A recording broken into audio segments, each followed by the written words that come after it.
Buenos días a todos, bienvenidos a este tiempo en el que como Iglesia estamos de nuevo juntos en un medio puente. Algunos hermanos no están, pero bueno, gracias a Dios por los que estamos. No sé si hay alguien conectado en Zoom, pues también le damos la bienvenida a quien sea, luego veremos quién es, sorpresa.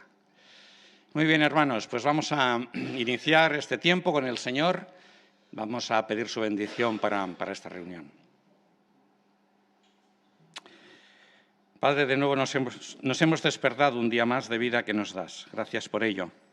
Gracias por tu fidelidad con tu creación, Señor. A pesar de todo lo que el hombre está haciendo para destruirla, tú eres fiel, dándonos agua, dándonos aire, dándonos todas las cosas, Señor, que dependen de ti. Gracias por ello.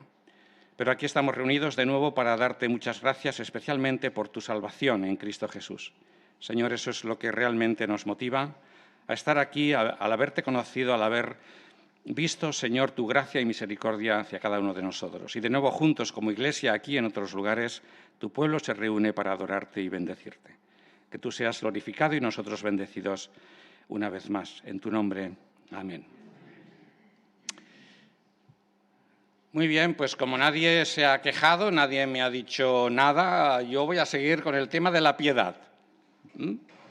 No sé si ahora hay alguien que me quiere tirar un tomate que no sea enlatado, pero yo voy a seguir adelante con este tema. El objetivo, como recordáis, era investigar precisamente lo que el Nuevo Testamento, es una palabra que no se usa normalmente, y ver cuál es la información que la Escritura nos da acerca de la piedad. ¿Vale? Solamente la mencionan el apóstol Pablo en las cartas pastorales y Pedro. Y la última vez, si recordáis, estuvimos precisamente investigando acerca de lo que Pedro dice de la piedad. Y de hecho descubrimos que fue él el primero en usar esta palabra en el primer discurso público que aparece en Hechos capítulo 3. Y otra de las cosas que aprendimos, que nos sorprendió del apóstol Pedro, es que, de hecho, lo había también transcrito el apóstol Pablo en lo que vimos acerca de la piedad, es que la piedad es un regalo de Dios. Forma un pack junto con la salvación y está ligada a la vida. La vida en todo el sentido bíblico. La vida eterna, ¿vale?, que nosotros la tenemos asociada con el futuro, y es cierto, la revelará el Señor Jesús en su segunda venida, pero también con esta vida, porque ya en Jesucristo tenemos vida eterna. Y la piedad nos permite vivir algo de esa vida, ¿vale? Muy bien, pues hoy vamos a seguir con las aportaciones del apóstol Pablo. Nos quedan todavía unas cuantas, y vamos a ver hoy dos de ellas. Así que vamos a ir a Primera de Timoteo, capítulo 2, versículos 1 y 2. Primera carta a Timoteo, capítulo 2, versículos 1 y 2.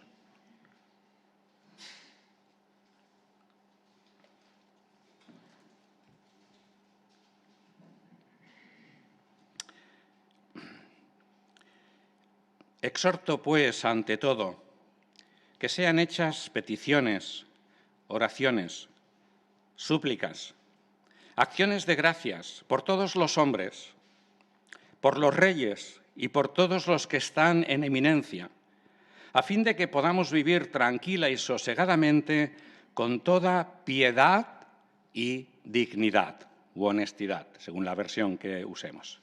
Y aquí ya vemos que aparece la palabra piedad, que es la que estamos buscando en nuestra investigación.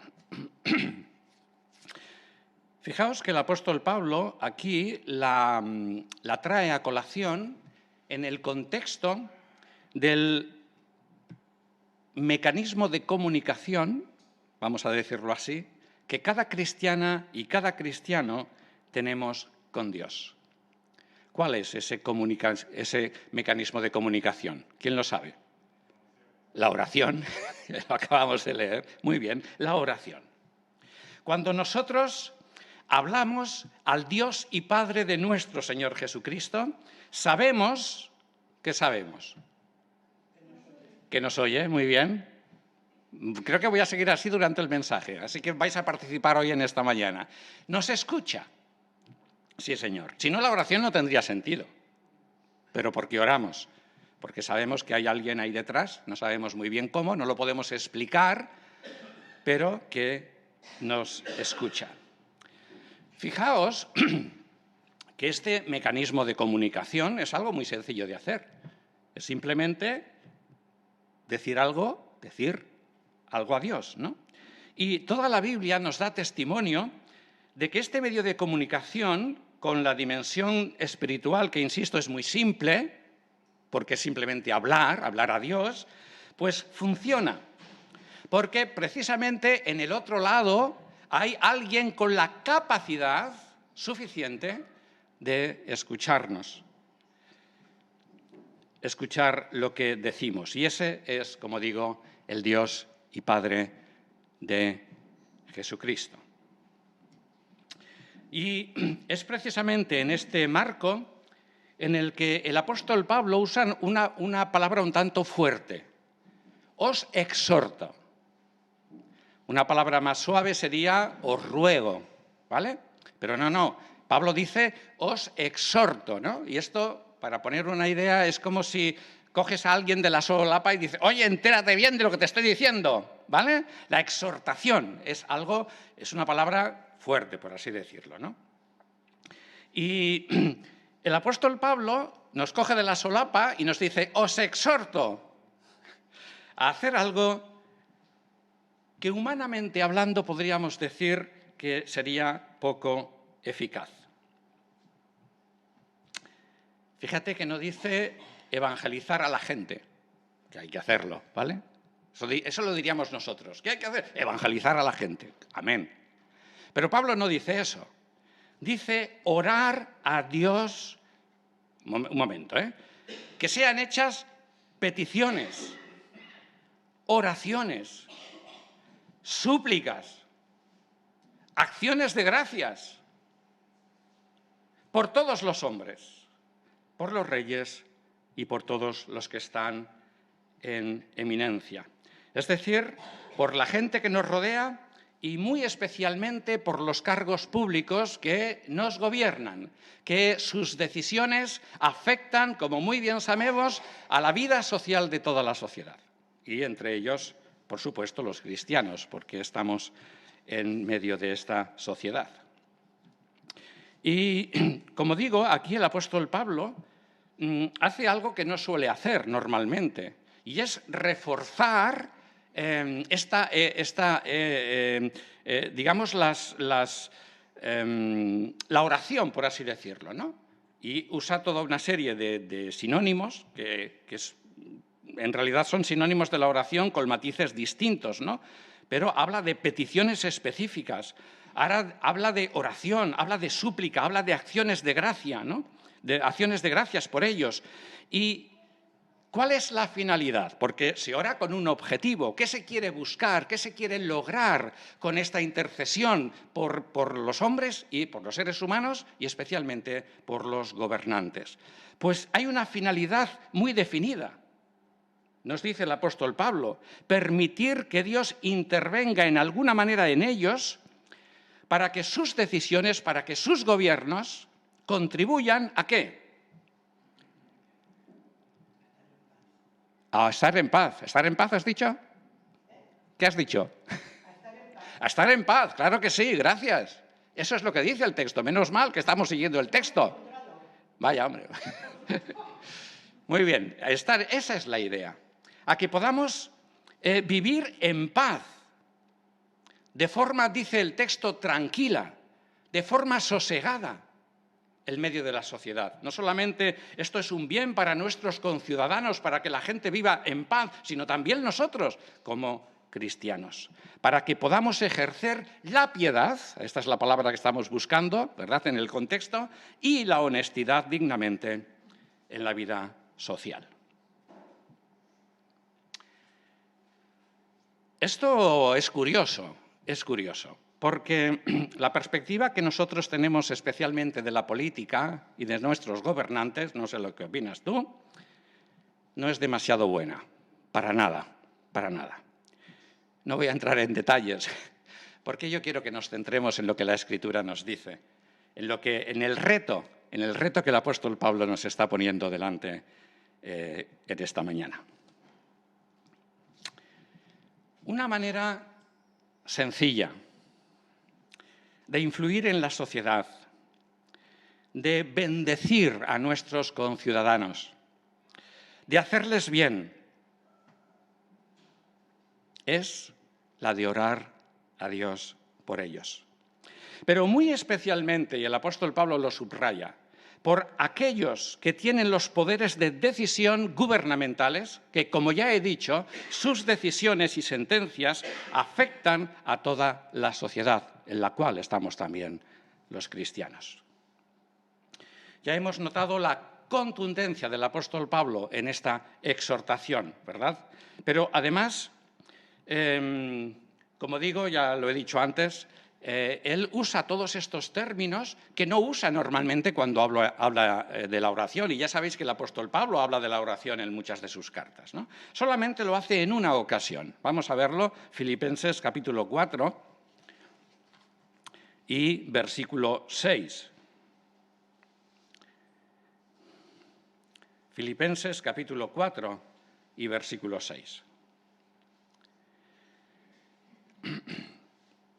Dice, por nada estéis angustiados. Anda, que Pablo también. Por nada estáis angustiados, hermano y hermana, ¿qué te parece esto? Bueno, antes bien, por la oración y la súplica, en todo sean conocidas ante Dios, esta es la oración, vuestras peticiones con acción de gracias. Fijaos que prácticamente, por lo menos en mi versión, usa exactamente los mismos términos que en el texto de 1 de Timoteo capítulo 2 y versículo 1. Pero en este texto, donde él repite prácticamente las mismas palabras, no tiene la fuerza que sí tiene en 1 de Timoteo capítulo 2 y versículo 1, porque es un texto contundente al que estamos viendo en esta mañana. 1 de Timoteo 2, 1, 2.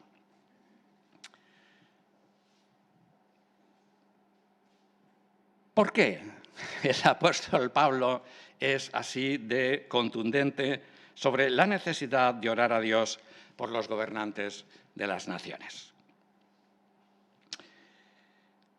Pues porque la paz, el sosiego y la tranquilidad social de la que Pablo habla aquí son la excepción en las sociedades del mundo, en las naciones del mundo. Lo normal es vivir en el conflicto social, vivir en la inseguridad, vivir en la guerra o vivir bajo la tiranía de un dictador, como ocurre en muchos países. Esto es lo normal en una sociedad corrupta e impía como es la del mundo. Vamos a verlo consultando otro texto del apóstol Pablo, donde también habla de la piedad, y es el segundo texto que vamos a ver en cuanto a este tema. Y lo vamos a ver como contraste. Vamos a ir a 2 de Timoteo, capítulo 3, segunda carta a Timoteo, capítulo 3, el texto que habla de la piedad es el 12, pero vamos a leer el contexto porque es muy interesante en la argumentación que estamos viendo en esta mañana. 2 de Timoteo, capítulo 3, leeremos desde el versículo 10. Pero tú, Timoteo, has seguido de cerca mi enseñanza, mi manera de vivir, mi propósito, mi fe, mi paciencia, mi amor, mi perseverancia, mis persecuciones, mis sufrimientos, como los que me sucedieron en Antioquía, en Iconio, en Listra, como los padecimientos que sufrí y de todos me libró el Señor. Sí, todos los que quieran vivir piadosamente, aquí sale nuestra palabra, en Cristo Jesús, padecerán persecución. Por su parte, los hombres malos y embaucadores irán de mal en peor, engañando y siendo engañados. Todos los que quieran vivir piadosamente en Cristo Jesús, y todos los cristianos somos llamados a vivir así, padecerán persecución. Tela. Pero esta es la contundente sentencia del apóstol Pablo. Esto es lo habitual. Esto es lo que nos podemos encontrar en el mundo, en un contexto de maldad. Y fijaos que el apóstol Pablo no dice algunos que quieran vivir piadosamente. No. Todos los que quieran vivir piadosamente. Y es un acto voluntario. Todos los que quieran vivir voluntariamente. Porque podemos, piadosamente. Porque podemos llegar a la conclusión que lo mejor es vivir en la impiedad. ¿Vale? Que es lo que funciona en nuestro mundo. Cuanto más malo eres, más te encumbran.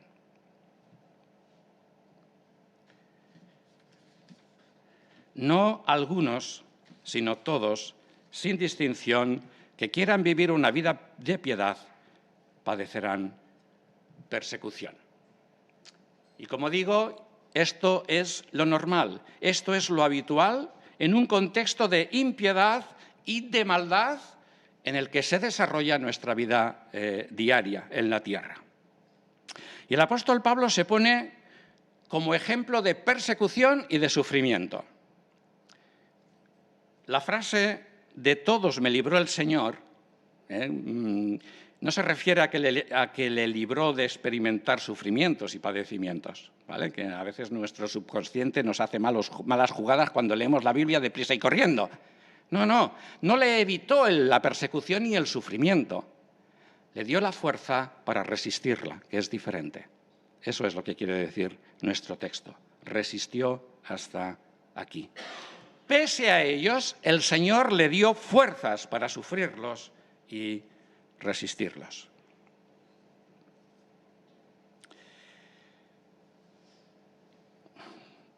Como hemos leído en el versículo 13, vivimos en un mundo dominado por el engaño. A ver quién miente más. Por la maldad, por la impiedad, que es lo contrario a la piedad. Y vivir bajo los parámetros de la piedad, de la vida de Dios, que en definitiva es eso, la vida de Dios, en un contexto de maldad, siempre va a comportar sufrimiento y, en casos extremos, persecución. Vaya, ¿no? Pero si este texto de 2 de Timoteo, capítulo 3, versículo 12, donde dice que vivir piadosamente en Cristo Jesús acarrea sufrimiento y persecución, si nosotros lo comparamos con el que hemos visto al principio, 1 de Timoteo, capítulo 2 y versículo 2, nos damos cuenta de que hay un factor de contraste importante entre ambos. Es decir, que en el primer texto, Pablo presenta la idea contraria, ¿vale? Porque nos habla de paz y de tranquilidad. Es decir, que también se puede vivir la piedad bajo otro contexto diferente, ¿vale? Tranquila y sosegadamente. ¿Cómo es posible esta diferencia? A ver, ¿cómo es posible? Pues la diferencia la marca la intercesión de los cristianos por sus gobernantes. Fíjate qué es lo que nos dice el primer texto. Para que sus decisiones políticas, que tanta influencia tienen, permitan una vida sosegada y tranquila para todos. Toma ya. Y también para los cristianos que vivimos, como he dicho, en la sociedad.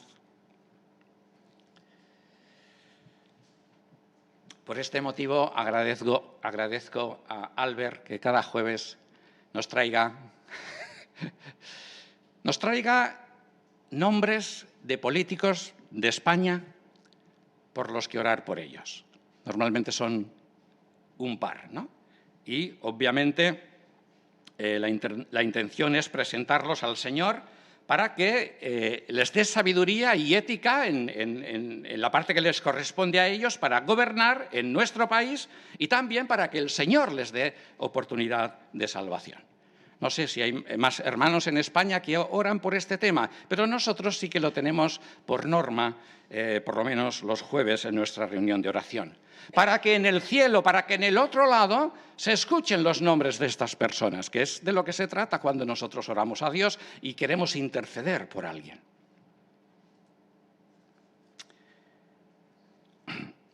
El jueves pasado nos tocó orar por dos. Os voy a repetir los nombres. Eran María Teresa López Álvarez, de Vox, y Pachi López Álvarez, del PSOE. ¿Vale? No nos interesan sus siglas políticas, sí, en parte nos interesan como información, pero nuestro interés es orar por ellos, por las personas, concretamente, por nombres y apellidos. ¿Vale? Peticiones concretas.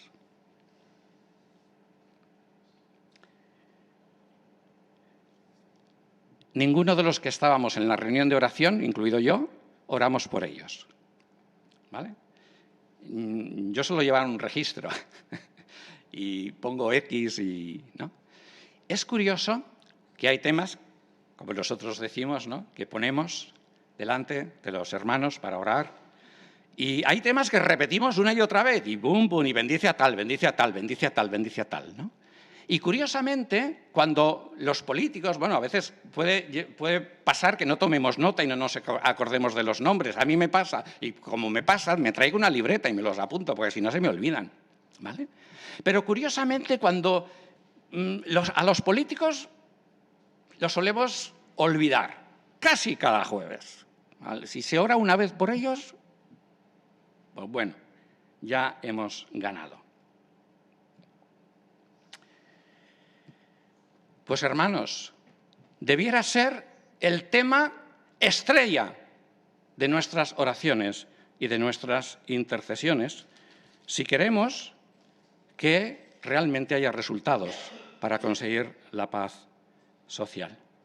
Exhorto, pues, ante todo, que sean hechas oraciones, no, peticiones, oraciones, súplicas, acciones de gracias también, cuando sus decisiones realmente son honestas y contribuyan para el bien social. Por todos los hombres, por los reyes y por todos los que están en eminencia. ¿Y orar por ellos para qué? A fin de que podamos vivir con toda piedad y dignidad. Vivir tranquilamente, con paz, hermanos, porque esto es lo excepcional.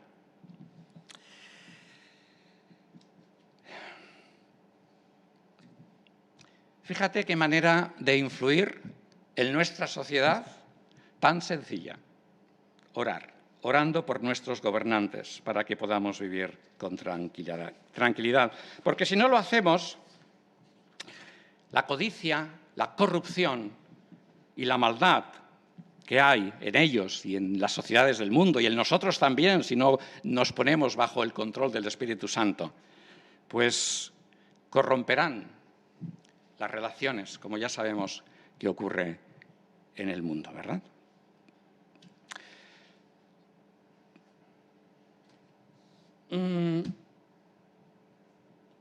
¿Por qué tanto interés en la Escritura de tener en consideración temas políticos y de gobierno que, en definitiva, cuando pensamos, lo único que podemos hacer es votar cuando nos toca votar, ¿verdad? O orar por ellos, y encima no nos gusta orar por ellos, esa es la verdad, ¿no? ¿Por qué tanto interés en la Escritura por los políticos, por los gobernantes del mundo y por los de nuestra sociedad? La respuesta es un tanto curiosa. Merecería tener tiempo para reflexionarla, ¿no? Pero os la voy a soltar así. El motivo es que en el cielo, en la dimensión espiritual, hay un hombre con mayúsculas, ¿vale?, sentado en el trono de Dios. Voy a repetir la frase, porque hay que pensarla. Ahora, en el cielo, en esa dimensión espiritual, hay un hombre, un ser humano, sentado en el trono de Dios. Esa es la respuesta. Sencilla, claro. No sé cómo te has quedado. Vamos a leer solo 2 textos, porque tampoco no tengo tiempo de desarrollar este tema. Vamos a ir a Efesios, capítulo 1, versículo 20. Vamos a descubrir quién es este hombre, este ser humano. Que ya lo sabéis, pero bueno, por poner un poco de emoción. Porque la tiene en realidad, la tiene la emoción, y mucha. Efesios 1:20. Dice, el Dios y Padre de Jesucristo, con su poder lo resucitó. Estaba muerto, murió. Lo resucitó y lo sentó a su derecha en su trono. Hay un solo trono, donde está el Padre y el Hijo. Un solo trono. En los lugares celestiales, en las regiones celestes, en la dimensión espiritual, eso no tengo ni idea dónde está. Está por ahí. Oramos a esa dimensión celestial. Muy por encima de todo principado y autoridad, esto tiene que ver con lo que hemos visto, muy por encima de todo principado y autoridad y poder y señorío, y de todo nombre que se nombra, no solo en esta edad, en esta vida, en este tiempo donde estamos, donde vivimos, en el que se hacen las guerras y las luchas y los problemas, sino también en la era venidera. Y ya sabéis que la piedad sirve para esta vida y para la otra.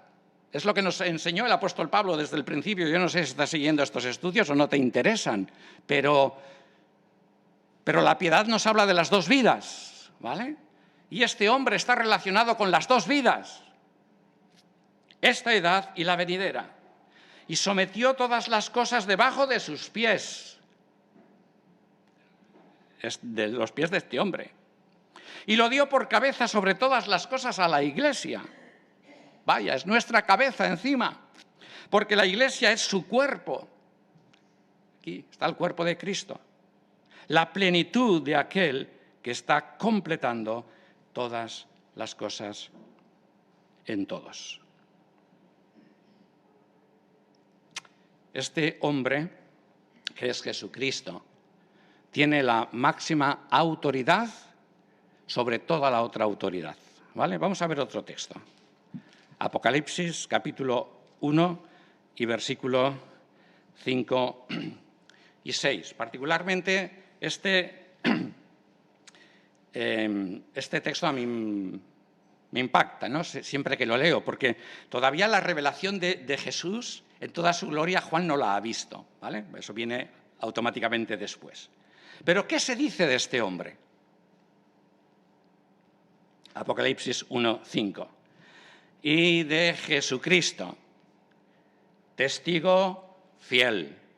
Menos mal que hay un testigo fiel y de que no miente. El primogénito de los muertos, el primero en resucitar para nunca más morir. Y esto es lo que dices, bueno, ¿y qué pinta esto aquí? Y el soberano de los reyes de la tierra.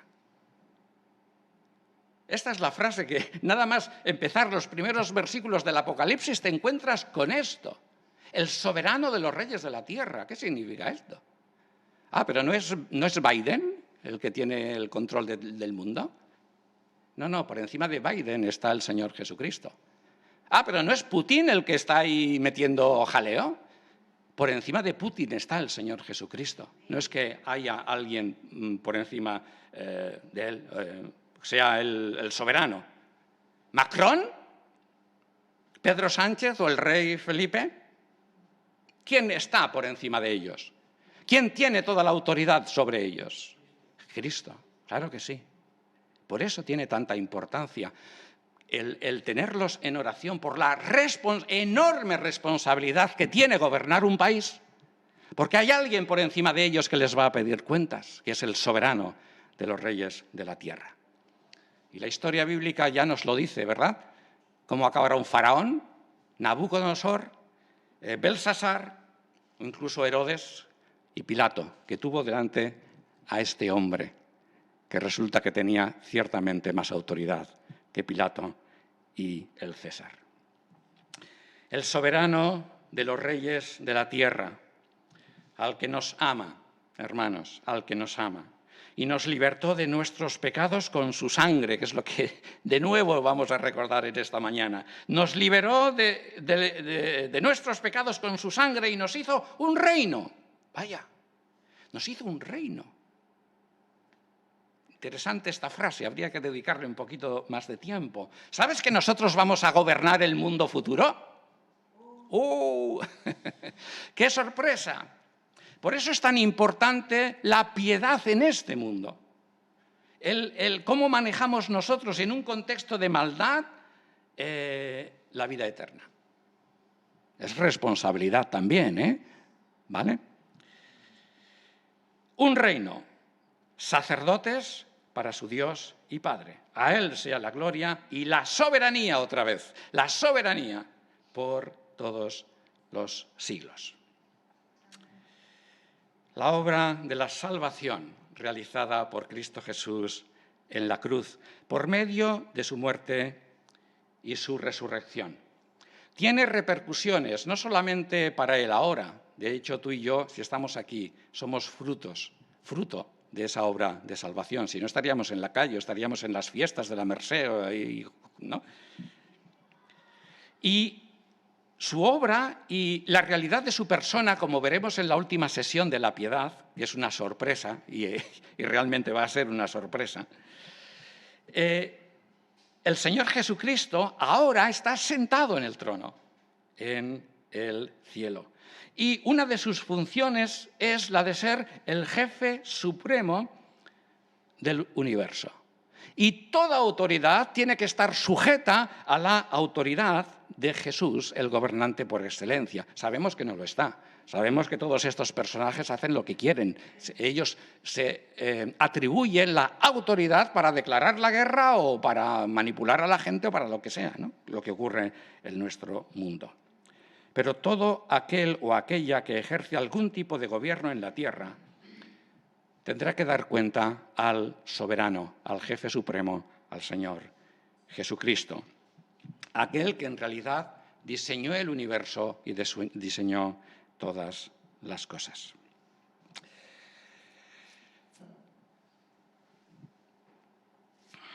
El texto de Efesios de alguna manera nos dice que la Iglesia está implicada en el gobierno del Señor Jesús. ¿Y en qué manera lo está?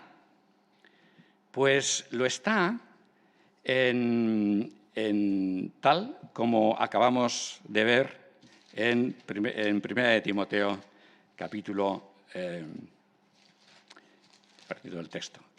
2 y versículos 1 y 2.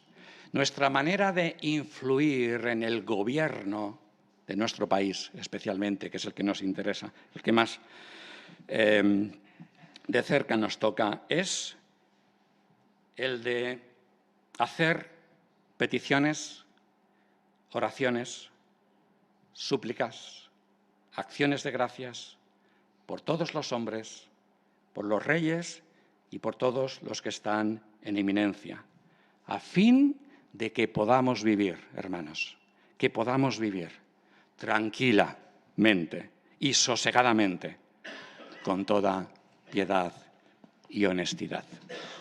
Si no me decís nada, continúo en otra ocasión.